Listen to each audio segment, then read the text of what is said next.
My mother gave me a great gift. She said, I am the first woman in your life, and every other woman is second, and you tell them I said so. When you look in the face of a woman, you are looking at me. And when you disrespect that woman, you disrespect me. If you ever forget where you come from, you won't know where you're going. So as we understand the genealogy of woman and grown sons, because we deal with man as gender, instead of looking at the Homo sapien as gender, then every man has an X and Y chromosome. And woman is XX chromosome. So when man has not mastered the womb from which he come to reverence over that, then he falls subject to the femininity of emotion. House of Consciousness presents The Blue Pill, Sister Rozbay, Brother Polite, and the Wise Moore bringing wisdom. Is Natural Tahuti picking up momentum? And is he getting support from these other groups? You be the judge. If woman was here first, where did she get the seed or the sperm to procreate, to bring forth man? Wait. Who's going to answer this first? Go ahead, sister. Go ahead. We got this one. You don't have a sperm. You have a degenerated egg that does not produce. It sparks. It sparks, but it does not produce. And if anybody has ever studied tadpoles, you understand what I'm talking about. They're an egg, and then they're a tadpole. All right? Study nature. They're an egg, and then they're a tadpole. So we're talking about they're an egg, and then they're a sperm. But see, they were first and foremost an egg. Right. And the tadpole, the sperm, doesn't bring anything to the table. Now, man brings everything to the table. And see, and we can once again do that because like it says in the Quran, the first chapter, it says man is mind.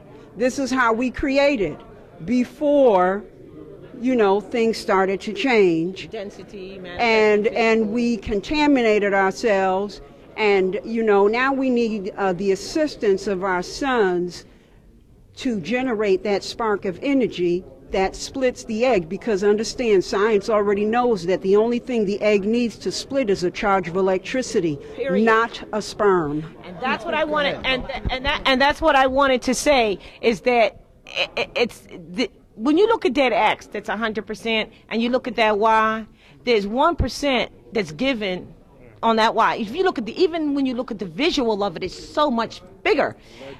And then there's a leg missing on on the graphic that others have generally used, but the spark of electricity is all that is needed. This is why you'll have some women, they have eggs that already has a 23 chromosome, and all you need is to blow in the end. That's the spark. Right. So you have a lot of that being done today on the television shows, which they of course exaggerate, and they can't find a baby daddy, because the truth is, it's mama's baby, daddy's maybe.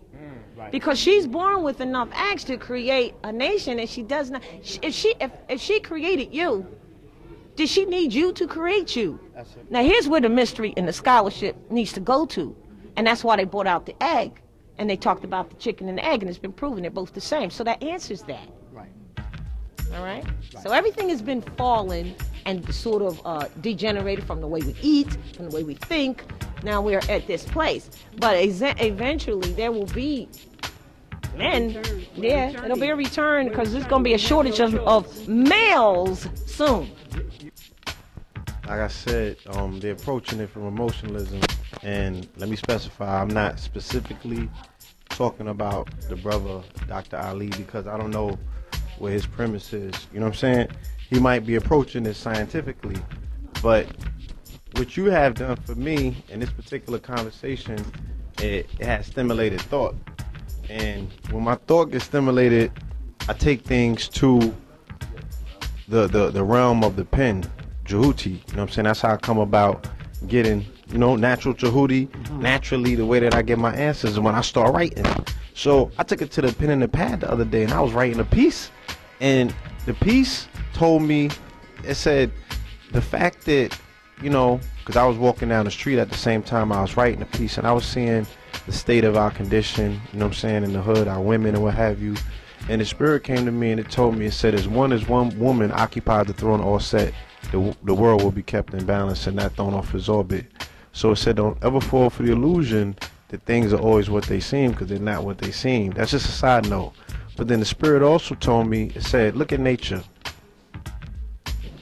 Spirit said, do you know one person, right? Because I know some crud balls. I mean, I know some assholes. I know some douchebags. I know some derelicts. I know some killers. I know some murderers. You know what every last one of these niggas got in common? What they got in common, brother? Every last one of them What they got? hold their mother on the highest pedestal. Every last one, to the cruddiest motherfuckers. I know rapists, I know murderers, I know killers, I know the righteous, I know homosexuals that hold their mothers on the highest pedestal, okay? So they practice a science in home, and then they come outside, and then they practice something else because of the outside indoctrination of this patriotic bullshit that we've been living under. My grandfather told you on Side Net Show, okay? Number 4, the fourth cavity is the womb. All things 4. You still got niggas running around here talking about it's 7 continents. These niggas is crazy, okay?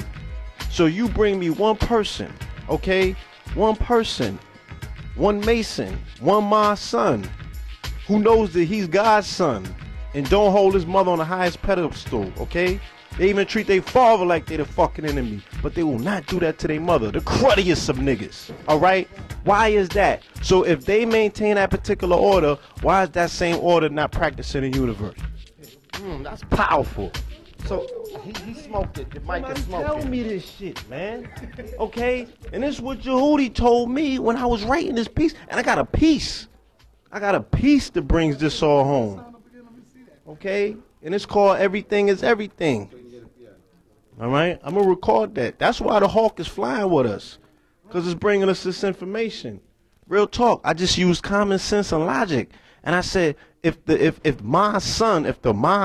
Mason gravitates towards, right, his grand architect that way, at home, why is this shit any different from outside? And we live in a microcosm of a macrocosm. Please, somebody tell me this. If you could figure this shit out for me, then we could sit and rationalize and talk about the bullshit rhetoric and dogma. Rhetoric and dogma. Rhetoric and dogma. Rhetoric and dogma. Okay? My grandfather went to his grave, standing on that square. No one from every continent on the planet he's been on has ever disputed what he said when he spoke about it in a numerical fashion. The number 4, foundation. You know what I'm saying? So we're talking about a cohesion of principles, because this is not a monad. This universe is a duad that we pretty much, you know what I'm saying, anytime that we see a 2, we see a 3. Even when you see a 1, you see a 3, but 1 don't stand alone. So this whole aspect of there being one divine thing in this particular universe, they're missing the whole aspect of the polarity, you know what I'm saying? So we're talking about forces, and it's bad enough that the church did that, you know what I'm saying, that they took tones and they took light spectrums and they took all these other things and they closed it in flesh and bone, and then they made stories out of it, and then now people is trapped up in the stories, the sludge of the stories, the weight of the words, you know what I'm saying, that have condensed it to flesh, and we can't get out of that shit. Shake it off, man. Just look to nature, look around you, and see how do you and everybody that you know act in regards to the woman. That is her power, and that is what the universe adheres to, and that's what keeps this shit in orbit. All right? Peace. As it stands today, because she's been maimed, she feels she needs the male to procreate. That's what she feels she needs. And so long as she feels like that, cool. Where does the black man come from, or the Moor man, or the Nubian man come from? comes from his mother. And you can walk up and down the block and do a poll and ask people who gave birth to you. They're going to say her. It's self-explanatory. Self-explanatory. Now, we want to go into history. You understand? We going to go beyond history. There's history, and then there's science. There's a distinction. Now, people may say, no, history and science is the same. No, they're not. There's history, and then there's science. Now, we got to talk about conscious. What is conscious? Conscious is to be with science. That's all it is to be with science or with awareness. You understand? So, the con is with. You dig what I'm saying? So, you're with what? Science. And science is knowledge. You know what I'm saying? So, you got to be with or in conformity to knowledge or information. You dig what I'm saying? You look up math, and you go into that, you'll find out math is science. You go to science, science is knowledge. Conscious, to be with knowledge. You dig what I'm saying? So it's a difference or distinction between history and science. So we go into science, you can tell based on what they want to call evolution, or you could go into the realm of science called epigenome. Okay? When you study epigenome or the epigenetic science, you can tell just based on her chromosomal structure that her chromosome, her X chromosome, is 5.8% larger than the male's Y chromosome, which means she was here first. Common sense. The male's mitochondria, right, is not in the same place as the cell. It's suspended, okay, in the cytoplasm. So what happens is, when you look at her mitochondria, hers is sustained, which means that you can trace her mitochondria back. This is why they once had 147 women's placentas put into a centrifuge, and they was able to trace all women's genealogy back to one common female ancestry. They couldn't do it to the males because it's too diversified, and his is extracted during the fertilization process when his egg is used. If the male was supposed to be first, the question has to be asked, how come the female has to create a protective mucous membrane around the zygote to prevent her from destroying it? If this is a natural process, how come her body is trying to protect her from it? And this is why after she gives birth to a child, some of them still psychologically have that groove still in their mind to destroy their child, and it manifests itself as postpartum syndrome. You dig what I'm saying? But that's a whole nother science, because we're going to be doing something December 19th, Tahuti and I, on the Nubian Womanist Guides, the precursor.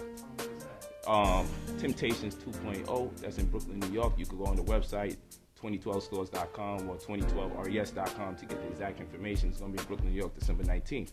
And we're going to be doing the Nubian Womanist Guide, was even before Adam.